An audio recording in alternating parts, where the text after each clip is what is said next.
কালি মানে তেখেতে গৈছিলে কাৰেণ্ট বনাবলৈ গৈছিলে মানে এই ঘৰৰ মানুহে ফোন কৰিছিলে তেখেতে গৈ কাৰেণ্টটো বনাওঁতে মানে কেনেকা মানে শ্বৰ্ট হোৱাত মানে এই ওপৰত মানে টিঙৰ ওপৰত কাম কৰি আছিলে শ্বৰ্ট হৈ আৰু মানে পৰি যোৱাৰ পিছত ঘৰৰ মানুহ চালে যে পৰি গ'ল তেতিয়া কাৰেণ্টৰ ৱায়াৰটো ধৰি টানি দিয়াৰ পিছত মানুহ এজন উঠি তেওঁক ওপৰৰ পৰা নমাই পেলাই আনি আৰু হস্পিটেললৈকে লৈ আনিলে।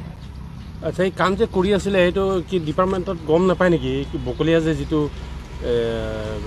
হেৰি আছিলে ইলেক্ট্ৰিচিটি অফিচ আছিলে গম পায় মানে তেখেতে অফিচত মানে কিবা মানে মাষ্টাৰ ৰোলত না কেনেকৈ খাটি আছিলে মোৰ মানে জনামতে 12,000 মান্থলিও পাই আছিলে তেনেকৈ শুনিছিলোঁ।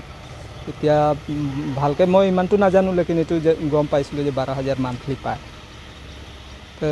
অফিচৰ পৰাতো যোগাযোগ হ'বই লাগিব তেনেকুৱাহে আৰু। ল'ৰা ছোৱালী কি আছিলে মানুহজনৰ? ল'ৰা এজন আৰু ছোৱালী 2জন। এজনী ছোৱালী বিয়া হ'ল আৰু এজনী ছোৱালী এতিয়া ঘৰত আছে। ল'ৰাৰ আজি এডমিশ্যন আছিলে গুৱাহাটীত এই হায়াৰ ছেকেণ্ডেৰী পঢ়ি আছিলে।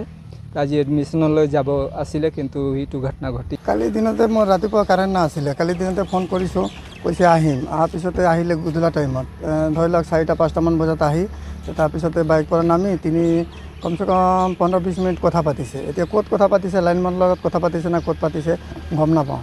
তাৰপিছতে কৰিলে শ্বৰ্ট হৈ গ'ল, তাৰপিছতে মানুহটো পৰি গ'ল, বাৰিণ্ডাৰ ওপৰত আছিলে। তাৰপিছতে কাৰেণ্টটো তাৰটো টান মাৰি নমাইছোঁ, মানুহটো ধৰি নমাইছোঁ, উশাহটো ধৰিছোঁ, উশাহবিলাক আছিলে।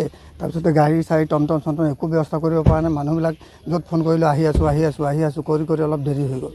হস্পিটেলত আহিছোঁ, হস্পিটেলত ডাক্তৰে সোমাই আছিলে ডেলিভাৰী কেছত, ইয়াতো আধা ঘণ্টামান লেট হৈ গ'ল। মানে তোমাৰ ঘৰতে কাম কৰিছিল? মোৰ ঘৰতে কাম কৰিছিল। কাৰেণ্টটো কাটি লোৱা নাই নেকি? কাৰেণ্টটো কাটিছে না নাই কাটিছে মই ক'ব নোৱাৰিম মই ইমানখিনি।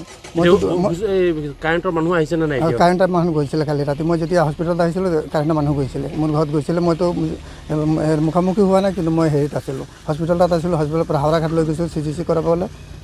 কি নাম আছিলে মানুহজন? দিনেশ সিং।